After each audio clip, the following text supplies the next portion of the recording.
Good afternoon friends, কেমন আছেন আপনারা সবাই? আজকে আবার একটা নতুন একটা ভ্লগ নিয়ে চলে আসলাম, একটা ছোট্ট মিনি ভ্লগ। আজকে আমি দেখাবো বাসন্তী পোলাও আমি কীভাবে করি। আমি ফার্স্টে গোবিন্দভোগের চালটাকে ভালো করে ধুয়ে, আমি কিন্তু কোনো আর্টিফিশিয়াল কালার ইউজ করি না, আমি সিম্পল হলুদ ইউজ করি, যেটা আমরা রোজকারে রান্নায় ব্যবহার করি। তো আমি সেই হলুদ আর একটু মিঠা আতর দিয়ে চালটাকে ভালো করে মাখিয়ে রেখে দিয়েছিলাম শুকনো হওয়ার জন্য। তারপরে একটা বড় ডেচকিতে, যেহেতু অনেকটা পরিমাণের করব দেখে, একটা বড় ডেচকিতে সাদা তেল আর ঘি একসাথে গরম হতে দিয়েছিলাম। তেল ঘি গরম হতে ছোটো এলাচ আর তেজপাতা দিয়ে তার মধ্যে দিয়ে দিয়েছিলাম ভিজিয়ে রাখা যে চালটা, যেটা শুকনো হয়ে গেছিলো। এটা ভালো করে তেলের মধ্যে চালটাকে ভালো করে আগে ফ্রাই করে নিয়েছিলাম। নিয়ে তাতে একটু পরিমাণ মতন, মানে স্বাদ মতন নুন দিয়েছিলাম। বেশি আবার নুন দিয়ে দেবো না, কারণ এটা তো একটু মিষ্টি মিষ্টি হয়, তাই পরিমাণ মতন নুন দিয়েছিলাম। তারপর গরম জল দিতে হয়, গরম জল দিয়ে যখন চালটা ফুটে উঠবে তখন এটা আমি চাপা দিয়ে দিয়েছিলাম।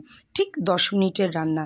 এবং যখন মনে করবেন যে মোটামুটি হয়ে এসছে, তখন একবার একটু ঢাকনাটা খুলে দেখে নেবেন। আর তখন চিনিটা পরিমাণ মতন দিয়ে দেবেন, যে কে কতটা মিষ্টি খাবেন। এবং দেখবেন 10 মিনিটের মধ্যে এই পোলাওটা কিন্তু একদম ঝটপট রেডি হয়ে যাচ্ছে। বাড়িতে যদি কোনো গেস্ট আসেও আপনি টক করে এই জিনিসটা রান্নাটা করে আপনি তাদেরকে সার্ভ করতে পারবেন।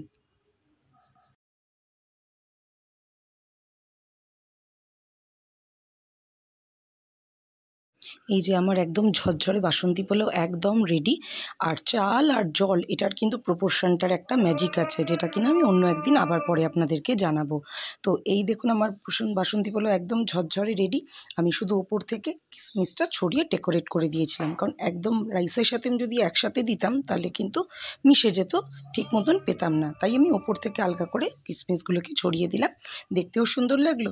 আর সার্ভ করার সময় তখন তো আপনাকে এমনি একটুখানি শাফল করতেই হবে, তখন সবার পাতেই আপনার কিশমিশটা পড়ে যাবে। তাহলে আজকের মতন এখানেই ব্লগটা শেষ করলাম। Tata, bye bye. অবশ্যই জানাবেন কার কীরকম লাগলো।